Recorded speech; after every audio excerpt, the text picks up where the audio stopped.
Programme night addition में हम आपको खुशामदीद कहते हैं। नाजरीन, आम इंतखाबात पर बहस हो रही है कि ये वक्त पर होने हैं नहीं होने। इंतखाबी इस्लाहात पर काम मुकम्मल हो चुका है और मुमकिना तौर पर निगरान सेटअप भी आने को है। बस अगर कमी है तो सिर्फ एक अपोजिशन की।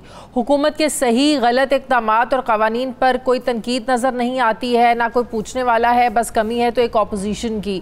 वफाकी वज़ीर क़ानून आज़म नज़ीर तारड़ का ये मानना है कि इंतखाबी इस्लाहात पर 99% काम मुकम्मल हो चुका है और इसमें सियासी जमात पर पाबंदी के मामले को एजेंडे से निकाल दिया गया है। लेकिन अभी तक इंतखाबी इस्लाहात की मुकम्मल डिटेल्स अवाम के साथ शेयर नहीं की गई। अब इस बात की तस्दीक कौन करेगा कि दाल में कुछ काला है या पूरी दाल ही काली है, क्योंकि अगर कमी है तो सिर्फ एक अपोजिशन की।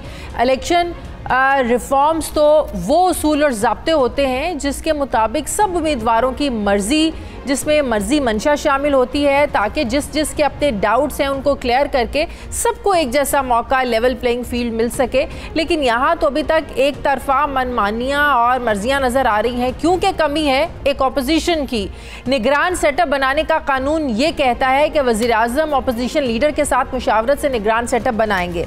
अब असम्बली की नाम नहाद अपोजिशन तो वज़ीर आज़म की अपनी बनाई हुई है, जो बड़े ही ताबेदार है। लिहाजा फिर कमी है तो एक अपोजिशन की, एक जानदार, एक मजबूत अपोजिशन की। निगरान सेटअप या निगरान हुकूमत के करता धरता कितनी देर में इलेक्शन करवाते हैं, इस नुक्ते पर भी एक बहुत बड़ी कन्फ्यूजन बिल्कुल मौजूद है। जाहिर है जब हुकूमत का हाथ रोकने वाला ही कोई नहीं है तो हिकमत अमलियाँ भी बाहर लाने की उन्हें ज़रूरत क्या है, क्योंकि अगर कमी है तो अपोजिशन की। इलेक्शन को मुकर्ररा मुद्दत और गैर आइनी तौर पर सूबा पंजाब और खैबर पख्तूनख्वा में डिले किया जा चुका है। अगर इसी प्रेसिडेंट को वफाक में भी दोहराया जाता है तो ये इसका क्या होगा, ये सवाल कौन पूछेगा? क्या हुकूमत के अंदर की जो अपनी इत्तेहादी हुकूमतें हैं PDM की, या एक तरफ जो पीपल्स पार्टी है, क्या वो ये जुर्रत करेंगी कि वो पूछ सकें, या इत्तेहाद से निकलना मुनासिब समझेंगी? ये सब कुछ हो रहा है इसीलिए क्योंकि कमी है एक अपोजिशन की। जमहूरियत में या पार्लिमानी निज़ाम में हुकूमत में कैसे एक तरफा इंतखाबी इस्लाहात मंजूर हो सकती हैं, क्योंकि इसकी वजह है एक मजबूत अपोजिशन का ना होना। सारे का सारा हुकूमती इत्तेहाद एक तरफ है और आइंदा इलेक्शन में अकेले ही खेलना चाहते हैं। अवाम के पास कोई और ऑप्शन रहा ही नहीं, क्योंकि यहाँ अगर कमी है तो एक अपोजिशन की। वज़ीर दाखिला राना सनाउल्लाह ने तो आज यहाँ तक कह दिया है कि इलेक्शन मुहिम का हम आगाज़ कर रहे हैं। हम इत्तेहादियों के साथ आगे भी महदूद पैमाने पर सीट एडजस्टमेंट कर सकते हैं, यानी इस हुकूमती इत्तेहाद में भी कमी है तो एक अपोजिशन की। राना सनाउल्लाह ने क्या कहा, इस हवाले से ज़रा देखिए।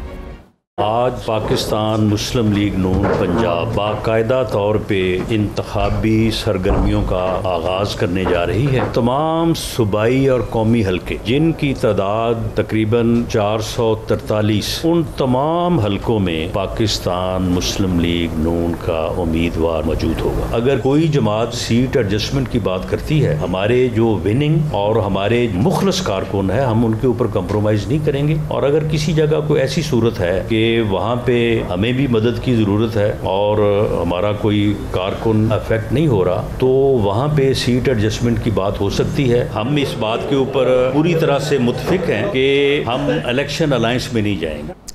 अब इस वक्त देखा जाए तो वक्त भी कम है, मुकाबला आसान लग रहा है, क्योंकि 9 मई के बाद से पाकिस्तान तहरीक इंसाफ काफ़ी बैकफुट पर जा चुकी है। हुक्मरान इत्तेहाद को खुलकर बल्कि अकेले ही खेलने का मौका मिल रहा है, जिसका अमली मुजाहिरा हम कराची में मेयरशिप के इलेक्शन में देख चुके हैं। आज़ाद कश्मीर में वज़ीर आज़म के इंतखाब के मौके पर देख चुके हैं। जो कुछ गिलगित बल्तिस्तान में हुआ, वहाँ हमने देखा कि कैसे वज़ीर आला के इंतखाबात पर वही तारीख दोहराई गई कि PTI ऐवान में अक्सरियती जमात होने के बावजूद मुँह तकती रह गई, मुँह देखती रहेगी, और PTM इत्तेहाद PTI फॉरवर्ड ब्लॉक की मदद से अपना वज़ीर आला ले आया। अब सवाल उठता है कि गिलगित बल्तिस्तान, आज़ाद कश्मीर और कराची मेयरशिप के इंतखाब को जनरल इलेक्शन की फ़िल्म का हम एक ट्रेलर समझें कि आम इंतखाबात में अक्सरियत जिसकी भी होगा वही जो मौजूदा हुक्मरान इत्तेहाद चाहेगा, क्योंकि मौजूदा सूरत हाल में PTI तो अपने मामलात में ऐसे उलझी हुई है और नई बनने वाली इस्तेहकाम पाकिस्तान पार्टी भी इस अपोजिशन में, इस पोजीशन में नज़र नहीं आ रही है कि इस ताकतवर हुक्मरान इत्तेहाद की बड़ी जमातों मुस्लिम लीग नून और पीपल्स पार्टी को टक्कर दे सके। तो क्या अवाम भी अभी से ये जान ले कि आइंदा इलेक्शन में क्या होने जा रहा है। सवाल ये भी है कि क्या मुल्की सियासत के सबसे बड़े स्टेक होल्डर्स यानी इस्टेब्लिशमेंट को ये सूट करता है कि वो इंतखाबी मैदान में नून लीग और पीपल्स पार्टी को एक मजबूत अपोजिशन के बगैर खेलने के लिए खुला छोड़ दे। ये भी सवाल है कि एक मजबूत अपोजिशन के बगैर इलेक्शन होते भी हैं तो इसकी वैल्यू क्या रह जाएगी। क्या ऐसे मुल्क में शफाफ इंतखाबात और सियासी इस्तेहकाम का जो ख्वाब है ये शर्मिंदा ताबीर हो सकेगा। मैं बात करूँगी, मुझे ज्वाइन कर रहे हैं पाकिस्तान पीपल्स पार्टी के सीनियर रहनुमा हैं मौला बख्श चांडियो साहब। अस्सलाम वालेकुम, बहुत बहुत शुक्रिया चांडियो साहब। सबसे पहले तो मैं अफसोस करना चाहूँगी आपके साथ, आपकी जो 3 साला पोती कुछ दिन पहले ये ख़बर मैंने पढ़ी सोशल मीडिया पर भी अखबारात में भी कि वो स्विमिंग पूल में गिर गई और बच नहीं सकी। बहुत अफसोस हुआ, बहुत ज़्यादा। अल्लाह आपको सब्र दे। आपकी मेहरबानी, आपने तज़ियत का इज़हार किया है। ये हमारी कौमी रिवायत है, हम एक दूसरे के दुख में शरीक होते हैं, तज़ियतें तो लाजमी तौर पे करते हैं। मैं आपका शुक्रगुजार हूँ, आपने इस दुख के वक्त में मेरे से हमदर्दी का इज़हार किया। जी, अल्लाह ताला आपको और आपकी फैमिली को सब्र दे। अच्छा चांडियो साहब, मौजूदा सारी ये दुरुस्त है सियासी सूरत हाल आपके सामने है चांडियो साहब। अभी भी ये कन्फ्यूजन है कि इलेक्शन वक्त पर होने हैं नहीं होने हैं। पाकिस्तान पीपल्स पार्टी के बहुत से लीडर्स की मैं बात सुन रही थी जिनका ये कहना है कि आप असम्बली की मुद्दत पूरी होने दें, तहलील ना करें, क्या फ़र्क पड़ जाएगा 1 महीना अगर आप और ज़्यादा ले लेंगे, 90 रोज़ क्या तो 60 रोज़ क्या। तो पाकिस्तान पीपल्स पार्टी का ये बिल्कुल मजबूत मौक़िफ़ यही है कि आप असम्बलियों की मुद्दत पूरी होने दें, आप पहले तहलील ना करें। हमारा ये ख्याल है कि ये रिवायत कायम हो जाए हमेशा के लिए कि असम्बलियों को अपनी मुद्दत पूरी करने दी जाए और फिर इंतखाबात कानून आइन के मुताबिक गैर जानिबदार शफाफ इंतखाबात हों। लेकिन आपने अपने आगाज़ में बड़ी तवील एक तमहीद बांधी है जो जायज़ भी है, गलत नहीं है, कि कमी है तो बस एक अपोजिशन की। जिम्मेदार कौन है? जिसको अपोजिशन होनी चाहिए थी वो जिम्मेदार है। उनको हुकूमत का मौका मिला, वो हुकूमत न कर सके। अपोजिशन में आने की बात की, वो अपोजिशन नहीं कर सके। और हुकूमत में भी देखो तो लगता था वो अपोजिशन में, हुकूमत में नहीं। जिस अंदाज से उन्होंने हुकूमत चलाई वो हुकूमती रिवायत भी नहीं। जिस अंदाज से उन्होंने अपोजिशन का रास्ता अख्तियार किया है वो पाकिस्तान के लिए वो अपोजिशन की इस अंदाज का रास्ता, इस अंदाज की सियासत पाकिस्तान में तो कम से कम नाकाबिले बर्दाश्त है। पार्टियां कबूल करें ना करें उस अंदाज को, रियासत कबूल नहीं कर सकती कि आप अफवाज पाकिस्तान के लोगों पर मार रहे हैं, लाठियां मारें, आग जलाएं, उनके बड़े बड़े जो इदारे हैं उनकी तौहीन करें। ये तो रिवायत में, आप समझ रही है मैं क्या कहना चाह रहा हूं। तो ये रिवायत, अपोजिशन की रिवायत भी पाकिस्तान की नहीं है। कोई जिद्दत लानी थी, कोई कमाल तब्दीली लानी चाहिए थी तो ठीक है, एक दायरे के अंदर, एक कानून के अंदर, एक आइन के अंदर, एक सियासी इखलाक के अंदर अगर तब्दीली आती तो मेरा ख्याल है वो मुस्तहकम भी हो सकती थी, लोगों के लिए काबिल कबूल भी हो सकती थी। लेकिन बदकिस्मती से यहाँ जिस पार्टी को आज अपोजिशन करनी चाहिए थी वो अपोजिशन के लायक नहीं रही, क्योंकि उन्होंने पाकिस्तान के वकार पर, उन्होंने 9 मई को जो कुछ किया बिल्कुल गलत किया। उनको आइन कानून के मुताबिक सज़ाएं मिलनी चाहिए। मिलिट्री कोर्ट्स का मामला भी चल रहा है। बात यह है कि हम बार बार ये बात करते हैं कि जो तब्दीली आनी चाहिए थी, तब्दीली हम समझते हैं कि तब्दीली लाना सिर्फ तहरीक इंसाफ की जिम्मेदारी थी, लेकिन पाकिस्तान पीपल्स पार्टी, पाकिस्तान मुस्लिम लीग नून जो एक अरसा दराज से सियासत में है, 3-3 बारियां ये लोग ले चुके हैं। तो आप मुझे ये बताएं, क्या अब तक के जो हालात है, कहीं पाकिस्तान पीपल्स पार्टी या नून लीग अपने आप को जिम्मेदार नहीं समझते इन हालात का? मैं नून लीग का तो नहीं कहता, न मैं उसका जिम्मेदार हूं, लेकिन कम से कम पाकिस्तान पीपल्स पार्टी जो आपने सवाल पूछा है उस तकाजा पे तो पूरी उतरी। ये पीपल्स पार्टी ने तो किया कि उन्होंने ऐलान किया कि हम कदम बढ़ाएं, हम आपके साथ हैं। ये कभी पहले हुआ है कि अपोजिशन की जमायत वो हुकूमत को कहे कि आप कदम, और आप हुकूमत भी ऐसी जो जिस अंदाज से आई थी वो पूरी दुनिया ने देखा, पूरी दुनिया ने देखा उस धांधली को, अजीब शान धांधली जो पाकिस्तान में हुई। लेकिन बिलावल साहब ने जो रास्ता अख्तियार किया वही रास्ता है। अभी आपने कहा पीपल्स पार्टी ने दुरुस्त रास्ता अख्तियार किया। पीपल्स पार्टी ने जाती इंतकाम का नहीं रास्ता अख्तियार किया। पीपल्स पार्टी ने अफरा तफरी का रास्ता अख्तियार नहीं किया। पीपल्स पार्टी ने अना का मसला बनाकर सारे मामले को खत्म नहीं करना चाहा। पीपल्स पार्टी ने पाकिस्तान में जमहूरी सफर को आगे बढ़ाने के लिए वो कदम उठाया जो हम सब पार्टी के कारकुन भी हैरान हो गए कि बिलावल साहब ने कहा कि कदम बढ़ाया हम, लेकिन बदकिस्मती को सियासत करनी नहीं थी, वो कुछ और करना था जो उन्होंने किया। चलेंगे तो आप लोगों का जमहूरी रवैया था, लेकिन क्या ये अच्छा होता कि जमहूरी रवैया प्रैक्टिकली भी नजर आता कराची के मेयरशिप के इंतखाब के वक्त, जो जीबी में हुआ, जिस तरह फॉरवर्ड ब्लॉक को सपोर्ट किया गया, आज़ाद कश्मीर में जो हुआ, जमहूरियत हमें प्रैक्टिकली इन जगहों पर नज़र आनी चाहिए। जो सियासी जमातों के, जो हमारी आवाम के मुंतखब करदा नुमाइंदे हैं, जो जिसका हक है वो उसको मिलना चाहिए। सही जमहूरियत तो ये है। क्या कराची में मेयरशिप पाकिस्तान पीपल्स पार्टी का हक था या जमात इस्लामी का हक था? मैं नहीं कहूँगा कि जमात इस्लामी का हक था। जिनकी सीटें ज्यादा थी, जिनके वोट ज्यादा थे, वही जीते हैं। अगर इस किस्म की धांधली होती कि हम बिल्कुल ही गैर कानूनी करते तो आज कबूल करते, आज हाफिज साहब कबूल करते, आज पाकिस्तान कबूल करता।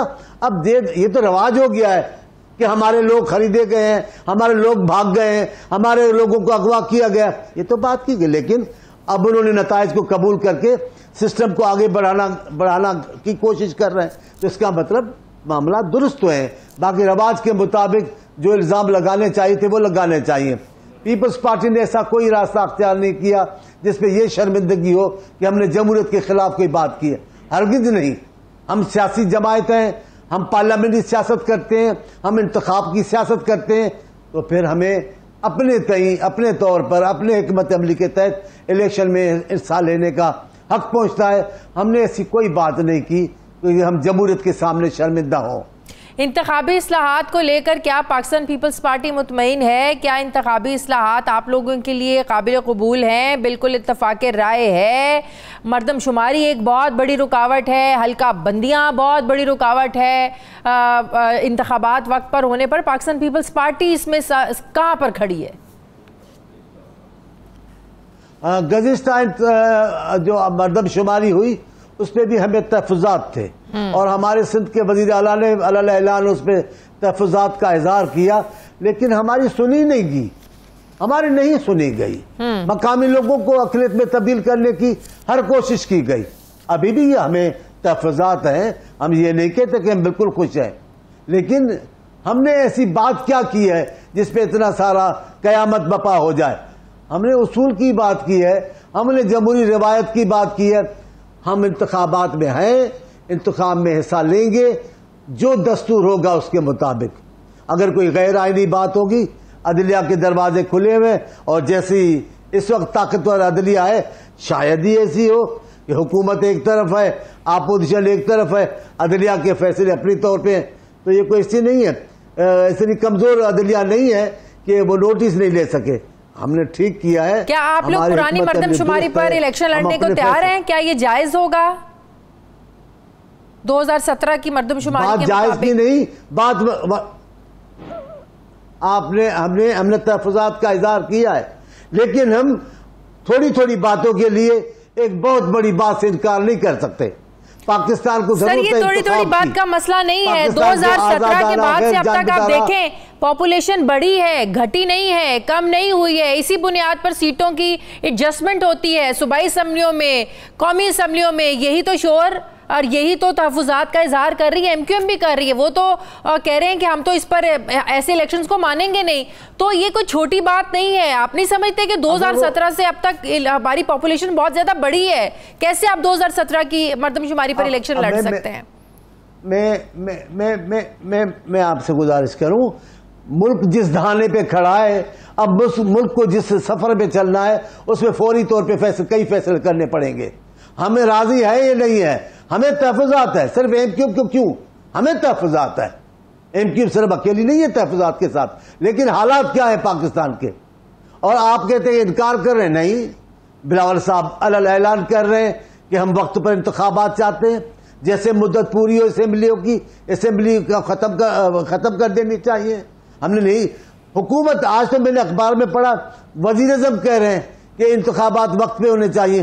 कौन है जो सियासी जमायत होगी, जमहूरी जमायत होगी और इंतखाब से अब फरार अख्तियार करेगी? सर, इंतखाबात का मसला अपनी जगह पर मौजूद है। ठीक है, बहुत बहुत शुक्रिया पाकिस्तान पीपल्स पार्टी के रहनुमा मौला बख्श चांडियो साहब मेरे साथ है। बहुत शुक्रिया आपका। मुझे ब्रेक लेनी है, वापस आते हैं वक्फे के बाद।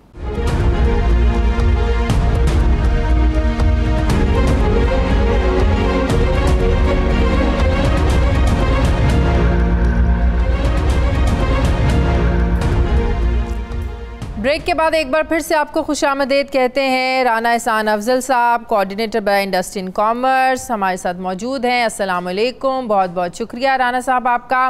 राना साहब, अभी भी बहस है कि आप लोगों ने असम्बली को तहलील करना है उसकी मुकर्ररा मुद्दत से पहले या मुकर्ररा मुद्दत पूरी होने देंगे? आप लोगों को 1 महीना और चाहिए तहलील करने के बाद, क्योंकि पाकिस्तान पीपल्स पार्टी तो कहती है कि आप असम्बली की मुद्दत पूरी होने दें। तो क्या इस बात का फैसला हो चुका है कि वक्त से पहले आप लोगों ने तहलील करनी है? बिस्मिल्लाहिर्रहमानिर्रहीम। देखिए, इसमें जो चीज़ समझने की है, अगर हम पहले भी तहलील कर दें तो 90 दिन बाद लाजमी नहीं है इलेक्शन हो। ये तो इलेक्शन कमीशन का प्रोगेटिव है कि वो 90 दिन की स्पेस मिलने के बावजूद 60 दिन में इलेक्शन अनाउंस कर दें, 65 दिन में इलेक्शन अनाउंस कर दें। ये उनका प्रोगेटिव है। 90 दिन के बाद भी ना हो? नहीं, देखिए, नहीं, इलेक्शन कमीशन ने तो आइन के मुताबिक इलेक्शन अनाउंस करने, कोई नेचुरल डिजास्टर हो जाए या कोई ऐसे मामलात हो तो शायद कोई ऐसा मामला हो जाए, लेकिन उसके अलावा तो आप सिर्फ उसको 90 डेज की स्पेस दे रहे हैं इलेक्शन कमीशन को। वो चाहे 17वें दिन करवा दे इलेक्शन या 75वें दिन करा दे या 90 दिन पे करा दे, ये उसका प्रोगेटिव है। लेकिन हुकूमत क्या चाहती है? हमें तो पंजाब के भी 90 दिन में इंतखाबात होने थे आइन के मुताबिक, KPK में भी होने थे, लेकिन वो नहीं हुए। वो अब आप लोगों ने तरमीम करके, कानून साजी करके सारे मामलात इलेक्शन कमीशन के सुपुर्द कर दिए हैं, लेकिन आइन भी किसी चीज़ का नाम है या नहीं? बिल्कुल, आइन किसी चीज़ का नाम है, बल्कि आइन बड़ा ख़ास और ज़रूरी है। यही वजह है कि हम कहते हैं कि 63A की जो गैर आइनी तशरीह PTI के हाथ में आई और फिर एक एजेंडे के तहत उन्होंने जनरल बाजवा से मुशावरत की जो कि गैर आइनी थी, और फिर उन्होंने हुकूमतें गिरा दी कि इस मुल्क में सियासी इस्तेहकाम ना आ सके, तो बिल्कुल हमने वो इलेक्शन जो है वो नहीं होने दिया। हमारी ये पहले दिन से पॉइंट था कि चारों सूबों में और वफाक में इलेक्शन इकट्ठा होना चाहिए, तो अब हम बिल्कुल उस तरफ बढ़ रहे हैं।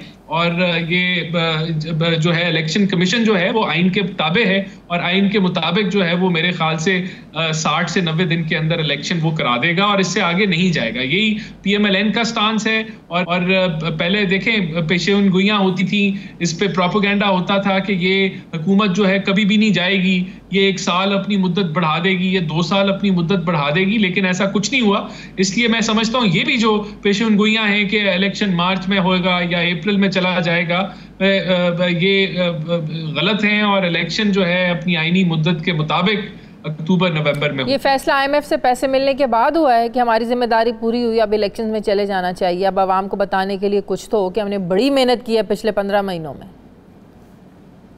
देखें, बिल्कुल ये एक बड़ा एफर्ट इस पे लगा और हमने अपनी सियासी साख को नहीं देखा। हमने की तरह एक जाती हुई हुकूमत जिसको पता था वो जा रहा है, हमने माशी खाई नहीं खोदी और IMF का मुआहदे को फाड़ के मुल्क को एक अनसर्टेनिटी के अंदर नहीं दिखेला। हमें पता है हम जा रहे हैं, हम भी सियासी जो है वो फैसले कर सकते थे, लेकिन हमने मुश्किल फैसले किए, आज भी अनपॉपुलर फैसले किए, लेकिन मुल्क की इस्तेहकाम के लिए जो जरूरी फैसले थे वो करके हम जा रहे हैं और मुल्क को एक स्टेबलाइज करके, आप कह लें कि जो एक्सटर्नल फ्रंट पे लिक्विडिटी डॉलर का क्राइसिस था उसको किसी हद तक मुल्क को निकाल हम जा रहे हैं गैर मकबूल फैसले करके, इस उम्मीद पे कि मुल्क जो है वो बेहतरी की तरफ बढ़े। आप लोग तो जा रहे हैं हुकूमत करके, नवाज शरीफ साहब आ रहे हैं इंतखाबात में हिस्सा लेने के लिए, क्योंकि मरीम नवाज साहिबा ये कह चुकी हैं कि इंतखाबात हो ही नहीं सकते जब तक नवाज शरीफ वापस ना आ जाए। देखें, ये सबकी ख्वाहिश है, आपकी भी बहुत ख्वाहिश है, मेरी ज्यादा ख्वाहिश है। आपसे किसने कहा? इंशाल्लाह नवाज। मेरी ख्वाहिशात आप कैसे जानते? कैसे? मैं एक न्यूट्रल एंकर हूँ। नवाज शरीफ साहब आते हैं नहीं आते हैं, इससे किसी एंकर की ख्वाहिश का क्या लेना देना? देखिए, सारे एंकर पूछते हैं वो कब आते हैं, तो मुझे लगता है वो सारे चाहते हैं कि जल्दी आ जाएं तो हम भी जल्दी उनको चाहते हैं कि आ जाए। आप बार बार सवाल पूछती हैं तो फिर मैंने सोचा कि शायद आप चाह रही हैं कि जल्दी आ जाए। नहीं, हम चाहते हैं कि वक्त पर इलेक्शन हो जाए। आप लोग नवाज शरीफ के आने को मशरूत ना करें ना इलेक्शन से। हम चाहते हैं कि इलेक्शंस अपने वक्त पर हो जाए। आईनी जो मुद्दत है असम्बलियों की पूरी होने के बाद 60 दिन या 90 दिन इलेक्शंस हो जाएं, इसको मशरूत ना करें कि नवाज शरीफ ने आना है तो इलेक्शंस होंगे। हम ये चाहते हैं।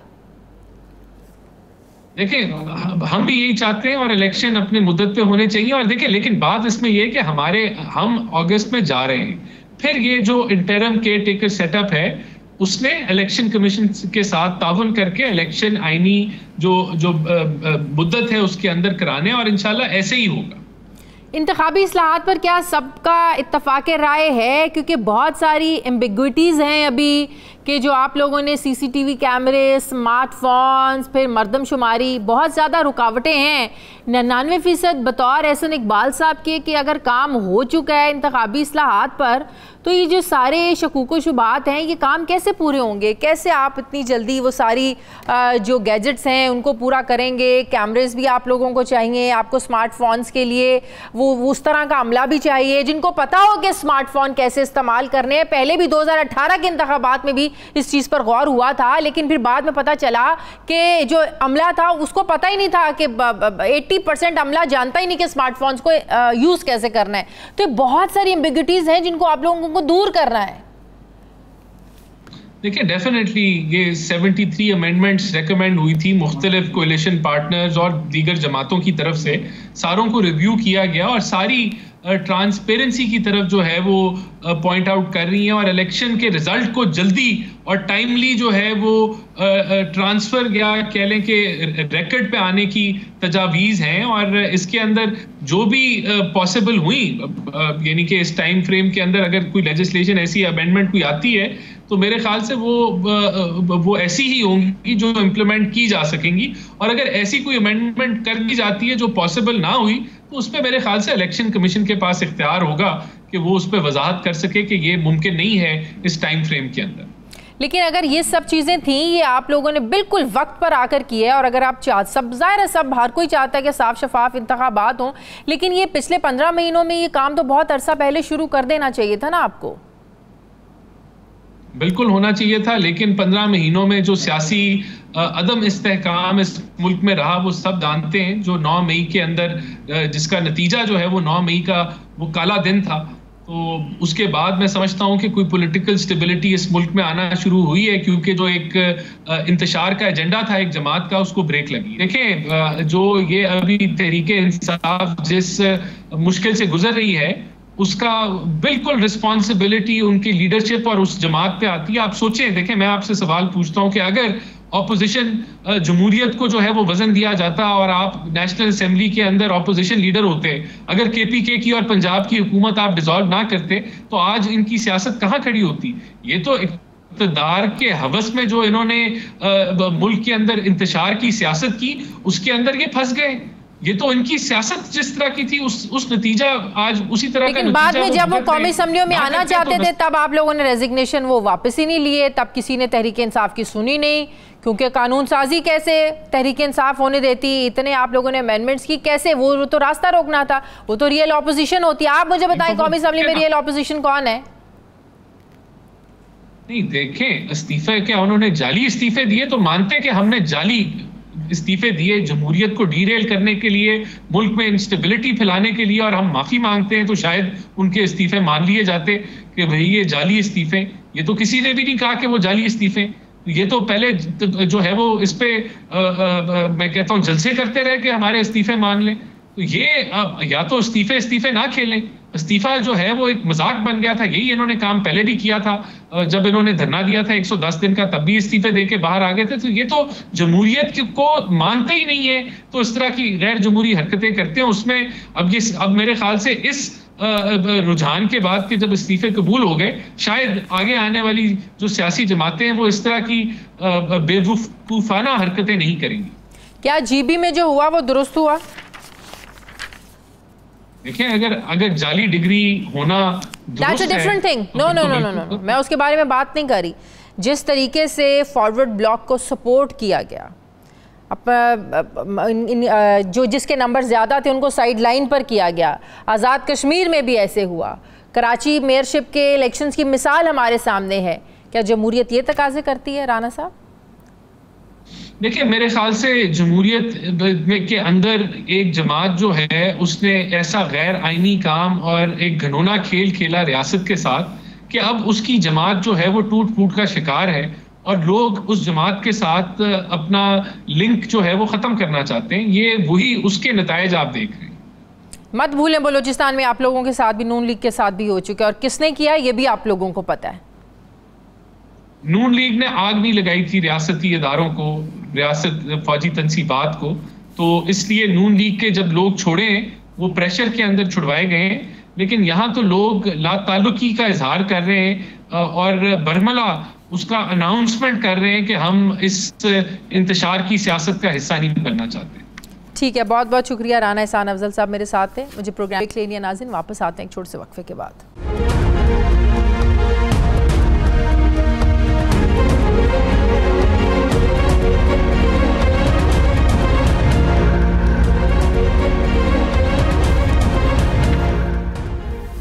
ब्रेक के बाद एक बार फिर से आपको खुशामदीद कहते हैं नाज़रीन। खुदा करके पाकिस्तान का IMF के साथ $3 अरब का स्टैंड बाय अरेंजमेंट मुआहदा हो गया।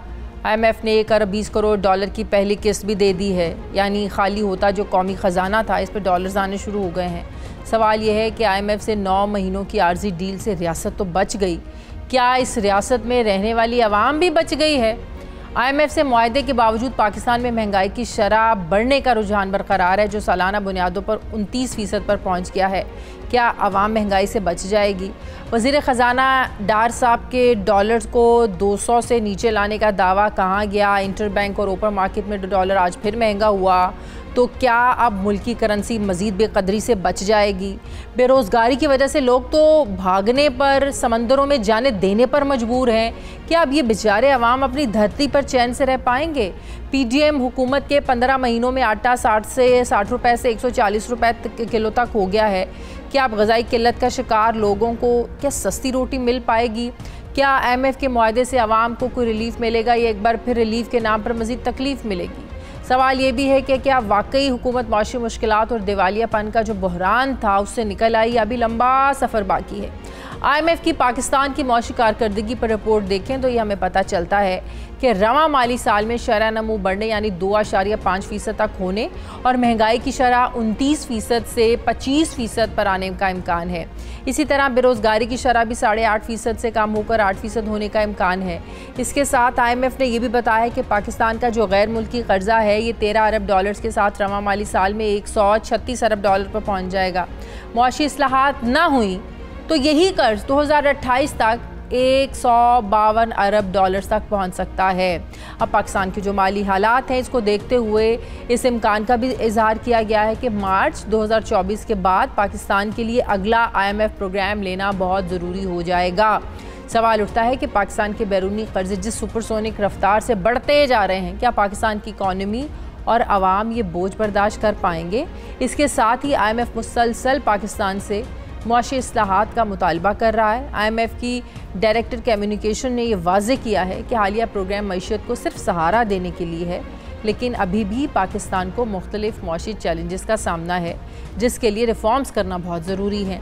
अब सवाल यह है कि IMF बिजली का टैरिफ बढ़ाने समेत और ऐसे कौन से इक़दाम हैं जिस पर अमल दरामद चाहता है और इससे जो एक आम बंदा है, आम आवाम की ज़िंदगी पर असर क्या पड़ेगा?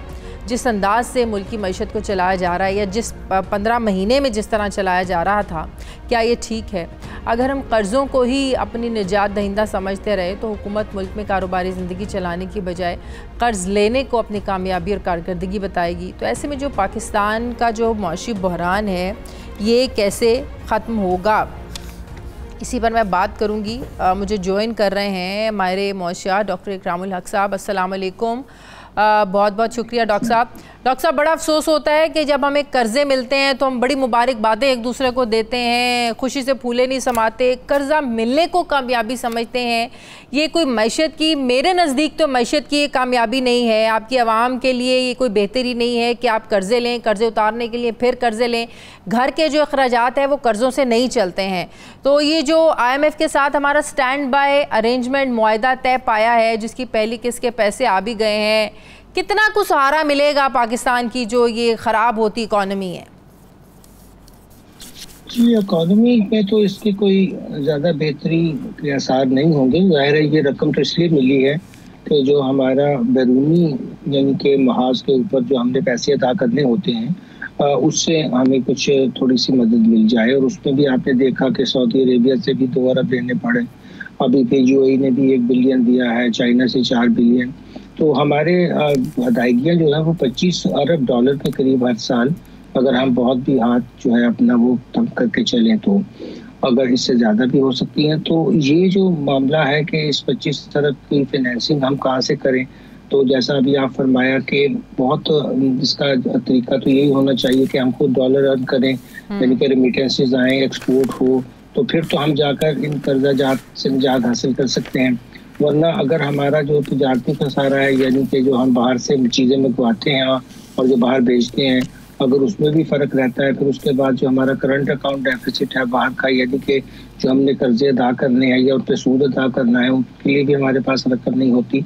तो फिर ये सूरत हाल जारी है। ये कोई नई बात नहीं, आपने देखा कि 23वीं दफ़ा हम गए हैं IMF के पास, और ये तकरीबन जो स्टैंड बाई अरेंजमेंट है ये भी पहले 12 हम ले चुके हैं, कोई नई बात नहीं है। जब हम मेन प्रोग्राम नहीं कर पाते तो इसमें से सिर्फ हमने एक ही किया, तो फिर हमें एक जाहिर है कि वो एक ऐसा मरीज जो कि ICU में, उसके लिए वो कोशिश करते हैं कि चलें इनको एक बूस्टर लगाया जाए। स्टैंड बाय अरेंजमेंट तो सिर्फ एक आप कह लेना एक परमानेंट तो नहीं है, वो जिस तरह कहते हैं ना गिरती हुई दीवार को एक धक्का और दो। IMF ने धक्का नहीं दिया, IMF ने गिरती हुई दीवार को सहारा दे दिया है। तो ये कोई परमानेंट सोल्यूशन तो नहीं है ये? जी बिल्कुल भी नहीं, आपने सही फरमाया। अगर एक बड़ा जो मुल्क एक दो कर्जे लेकर निकले भी हैं, उन्होंने एक बड़ा अच्छा लिया और उसके बाद अपनी रिफॉर्म्स की और फिर कभी IMF की तरफ मुड़कर नहीं देखा। और हमारा ये है कि हम हर दफ़ा लेते हैं, IMF वाले भी अब हमें नाकाबिले इस्लाह समझते हैं। जो हमारे दोस्त ममालिक है वो भी अब इस नतीजे पर पहुंचे हैं कि भाई इनका कोई एतबार नहीं, क्योंकि हम जो भी वादा करते हैं चाहे वो दोस्त ममालिक के साथ हो या IMF को, उसको हम पूरा नहीं करते। अब जब आप कोई एग्रीमेंट साइन कर रहे हैं, उसमें आपने कोई एक शर्त मान ली, अब सही की या गलत की ये तो आपको सोचना चाहिए, क्योंकि फिर उस पर आप जब अमल नहीं करते तो उससे फिर आपकी जो साख है वो भी ख़त्म होती जाती है। अब वो कर्जों से ज़्यादा जो एक और बड़ा मसला आवाम को हमें बताना चाहिए कि पाकिस्तान की रियासत अपनी साख भी खो रही है कि बाहर के जो मल्टीलैटरल ये बड़े जो अदारे हमें कर्ज देते हैं या कोई डोनेशन देते हैं, वो भी और हमारे दोस्त वाले भी अब इस नतीजे पर पहुंचे हैं कि जिस बोले में रूल ऑफ लॉ नहीं, यानी आइन के मुताबिक इंतखाबात का ऐलान हो और वो ना हो। 2 सूबों में आप देख लें कि निगरान हुकूमत अपनी मुद्दत पूरी करके पता नहीं किस कानून के तहत काम कर रही है। ये सूरत हाल अब भी पेश आ सकती है कि जब ये 14 अगस्त को ख़त्म हो जाए इस असम्बली की मुद्दत, तो उसके बाद फिर क्या हो। तो ये गैर यकीनी की सूरत हाल और फिर अमल दरामद ना करना, पॉलिसियों का तसलसल ना होना, ये बहुत ख़तरनाक चीज़ें हैं और इसकी तरफ ज़्यादा तवज्जो देने की जरूरत है ताकि फिर हम कोई यकसूई के साथ। लेकिन मेन सवाल तो अपनी जगह पर खड़े हैं ना, ये आपका तिजारती डेफिसिट कैसे कम होगा, आपकी बरामदात कैसे बढ़ेंगी, आपने जॉब क्रिएशंस कैसे करनी है, आप लोगों ने लोगों को रोजगार कैसे देना है, आपके यहाँ इन्वेस्टमेंट कैसे आएगी। ये स्टैंड बाय अरेंजमेंट या IMF से पैसे मिलने का मतलब मेरे नज़दीक तो कम से कम ये नहीं है कि ये सारे मामला जो अभी मैंने आपके सामने रखे हैं ये हल हो जाएंगे। इसका सोल्यूशन क्या है डॉक्टर साहब? इसका सोल्यूशन देखिए, पहले तो सबसे जो बुनियादी मामला है वो हमारा मालियाती खसारा है, यानी कि हर साल हमारे बजट में जो हमारे अखराजात होते हैं वो हमारी आमदन से कहीं ज़्यादा है। अब इसका ताल्लुक कोई बारूनी अदायगियों से नहीं है, ये तो मैं अपने ही रिसोर्सेज की, जैसे हम घर चलाते हैं। अब यहाँ से जब आप तजारती खसारा आपका क्यों बढ़ता है और बाकी चीज़ें क्यों होती हैं, इसको समझना ज़रूरी है। क्योंकि जब मालियाती खसारा होता है तो हुकूमत जब पैसा लेती है तो उससे इन्फ्लेशन होती है, क्योंकि ये नोट छापते हैं और फिर बैंकों से कर्जा लेते हैं, तो उससे मुल्क में अफरात ज़र होता है, जब अफरातज़र होता है तो फिर जाहिर है कि लोगों की ज़िंदगी में बहुत मुश्किलात आती हैं। अब उसको ख़त्म करने के लिए जाहिर है कि हमें फिर डिस्काउंट रेट बढ़ाना पड़ता है। अब जब आप डिस्काउंट रेट ले जाएंगे 22% पे तो कोई कारोबार नहीं कर सकेगा, जिन्होंने ऑलरेडी कर्जे लिए होंगे वो भी मुश्किल में आ जाएंगे। फिर हम उसके साथ आपको पता है तवानाई के शोबे में इस्लाहात नहीं कर सके, वहाँ लैंड लाइन लॉसेस भी हैं, वहाँ चोरी चकारी भी है। उसकी वजह से बिजली हम इतनी महंगी बनाते हैं कि ना घरों में अफोर्ड कर पा रहे हैं लोग, ना ही उसको तो। और तिजारत और सनत तो तब चलेगी जब आपकी कॉस्ट ऑफ डूइंग बिजनेस यानी कि जो लागत है वो तो नीचे आए। ये दो चीज़ों का बड़ा दारोमदार होता है, एक आपकी लागत का और एक आपकी एफिशिएंसी का। और फिर रिसर्च एंड डेवलपमेंट और इनोवेशन तो बहुत बात की बात है।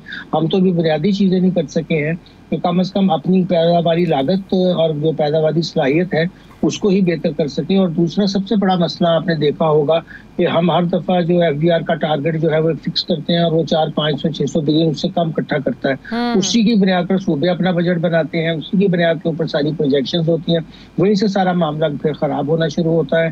तो एक तो लोगों को टैक्स नेट में लाना चाहिए, अपने अखराजात कम करने चाहिए। वो हुकूमतें कोई भी सियासी हुकूमत ख़त्म करने को तैयार नहीं, ताजरों पे टैक्स लगाने को तैयार नहीं, एग्रीकल्चर सेक्टर पे टैक्स लगाने को तैयार नहीं है। तो ये बड़ी चीज़ें जो बार बार जिनका जिक्र IMF भी करता है, लोकल लोग भी तो महंगाई इससे कितनी बढ़ेगी? अब जो हमें पैसे मिलने हैं, क्या बिजली महंगी होगी, पेट्रोल हमें महंगा करना पड़ेगा, ज़रा ये सब चीज़ें महंगी होगी तो हमारा जो इंडस्ट्रियलिस्ट है, हमारी इंडस्ट्री से बहुत ज़्यादा इफेक्ट होगी। इससे फरमाया इसके दो नुकसान होंगे। एक तो जब हम इन चीज़ों को यानी कि अभी हम पेट्रोलियम लेवी 5 रुपए तो आपने देखा डीजल में बढ़ा भी चुके हैं और बढ़ाएंगे, और उससे फिर हर चीज़ महंगी होगी। फिर जब तवानाई के शोबे में भी हम इस्लाहात नहीं करेंगे और वहाँ महंगी होगी, तो उससे फिर रोकने के लिए ये क्या करेंगे कि हमारे जो शरह नमू है उसको कम करेंगे। शरह नमू को कम करें तो इंडस्ट्रियाँ बंद होगी, बेरोजगारी होगी। सो गवर्नमेंट को ये एक चीज़ करने से दूसरी तरफ जो है वो देखना चाहिए कि उसके क्या नुकसान हैं। अब देखा आपने इम्पोर्ट हमने बंद की थी, उसका नतीजा हुआ कि हमारी 80% इंडस्ट्री बंद हो गई, जो जाहिर है कि रॉ मटेरियल सारा बाहर से मंगवाते हैं, हम कोई सेल्फ सफिशिएंट इकोनॉमी तो है नहीं।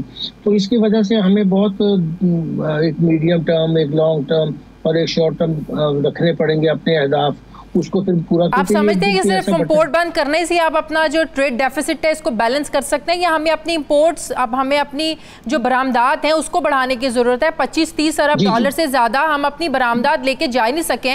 बांग्लादेश इस वक्त 60-70 अरब डॉलर की जो है वो अपनी एक्सपोर्ट कर रहा है, तो हम तो आधे से भी पीछे खड़े हैं। सही फरमाया आपने। वो उस वक्त इस साल शायद 67 बिलियन डॉलर पे क्लोज करेंगे बांग्लादेश।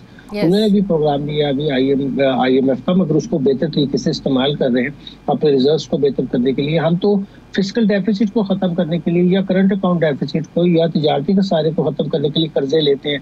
कर्जे लिए जाते हैं कि आपकी तरक्की हो, नशोनुमा हो, आपको इंफ्रास्ट्रक्चर बेहतर करें। हमारा बिल्कुल उल्टा तरीका है कि हम अपने जो जारी अखराजात हैं उसके बराबर ना एक्सपोर्ट कर सकते हैं, जो हमने इंपोर्ट करनी है। जो घर के खर्चे हैं उससे ज़्यादा हमारी आमदन नहीं है, बल्कि आमदन कम हो रही है हुकूमत की। तो ये बुनियादी सवालात हैं, जब तक हम इनको ठीक नहीं करेंगे ये मामला ऐसे चलते रहेंगे। और ये एक हुकूमत का मामला नहीं है, जो हुकूमत भी आएगी उसको यही मसाइल दरपेश होंगे। लेकिन जो मैं अर्ज कर रहा था कि अगर यकसुई के साथ 5 साल चाहे कोई कोलिशन गवर्नमेंट आ जाए या कोई अलायंस गवर्नमेंट आ जाए, पर उसको ये पता हो कि हमने 5 साल कम से कम जो डायरेक्शन है वो तो ठीक करके, क्योंकि रिजल्ट ये ऐसे तो होते नहीं रिफॉर्म से कि जाकर आप बटन ऑन ऑफ करें, आज शुरू करेंगे 2-3 साल बाद उससे आपको नताइज मिलेंगे, मगर रास्ता तो सही चुन रहे हैं। अभी तो सही रास्ता भी नहीं चुन रहे हैं, क्योंकि डॉलर की आप मसूमी तौर पे कीमत रखना चाहते हैं तो उससे लोग फिर जाहिर है कि अगर उसका। डॉक्टर साहब एक बात बताएं, हम ये मानते हैं कि तहरीक इंसाफ के दौर में कोई दूध और शहद की नहरें नहीं बह रही थी, लेकिन 10 अप्रैल के बाद से आप समझते हैं कि उस मैशत का ज़्यादा मैशत को ख़राब किया मौजूदा PDM इत्तेहाद ने, मौजूदा गवर्नमेंट में। वो भी कोई आइडियल दौर नहीं था, लेकिन उसको ज़्यादा ख़राब किया। अब क्या वाकई ये रियासत बचाने में सियासत को कुर्बान करके रियासत बचा ली है इन लोगों ने, मैशत को बचा ली है, या और बेड़ा गर्क हो गया? नहीं, तो और ख़राबी की है। देखिए इन्होंने आकर इम्पोर्ट को जो पाबंदियाँ लगाई उससे मैशत की शरह नमू, अब ये कह तो रहे थे कि हमारी 0.3 हुई है, लेकिन IMF की लेटेस्ट रिपोर्ट देखें, उन्होंने इनके दादो शुमार ही नहीं माने। वो कह रहे हैं कि आपकी तो माइनस से 2.5 हुई है, यानी कि माइनस शरह नमू हुई है। तो आपने सही फरमाया कि बजाय कि ये जब आए थे हुकूमत तो इसीलिए तब्दील की थी कि लोगों को महंगाई से निजात दिलाएगी और अपना कोई ऐसा प्रोग्राम प्रपोज कर रहे थे कि शायद इनके ज़हन में भी कुछ करने के लिए सब कुछ है। जैसा कि आपको पता है कि पीटीआई की गवर्नमेंट भी यही धोखा देती रही कि उनके पास पूरा प्लान है मगर नहीं था। तो इनकी भी जो संजीदगी इसी से जाहिर हुई है कि 15 माह में इनको ये पता ही नहीं था कि इन्होंने क्या करना है, क्योंकि ऐसे हालात के अंदर अगर आपके पास कोई बहुत सॉलिड प्लान ना हो तो 4 महीने तक तो डास साहब बड़े कॉन्फिडेंट थे कि हम ना भी जाएंगे तो हमारे पास प्लान भी है, वो तो गए नहीं, इसी जोन में थे कि हमारे तो मसाइल हल हो जाएंगे। जी जी बिल्कुल सही। वो बस ये जब आप इस खुशफहमियों में रहते हैं और समझते हैं कि हम बगैर कोई काम किए भी हमें नताइज हासिल हो जाएंगे और जब कोई प्लान नहीं होता तो फिर इसी तरह के हालात जो है जो अब हम देख रहे हैं। मगर हम कोई मायूसी नहीं फैलाना चाहते। मेरा ये ख्याल है कि अब भी अगर निगरान हुकूमत आकर इस प्रोग्राम को, ये जो बीच का इंटरम पीरियड है, इसमें 2 रिव्यू आए, अगर उससे पहले इलेक्शन हो जाए बड़ी अच्छी बात है, 1 रिव्यू के बाद, और अगर हम कामयाबी से ये दोनों रिव्यू पूरे करके ये 3 बिलियन ले लेते हैं तो उसके बाद फिर हम कोशिश करके एक अच्छा अपना इस्लाहात का प्रोग्राम खुद बना सकते हैं। बहुत बहुत शुक्रिया हमारे मौशिया डॉक्टर इकरामुल हक साहब मेरे साथ हैं। हमारे प्रोग्राम खत्म हो गया। नाज़रीन फीडबैक ज़रूर दें, अपना ख्याल रखें, मुझे इजाज़त दें, अल्लाह हाफिज़।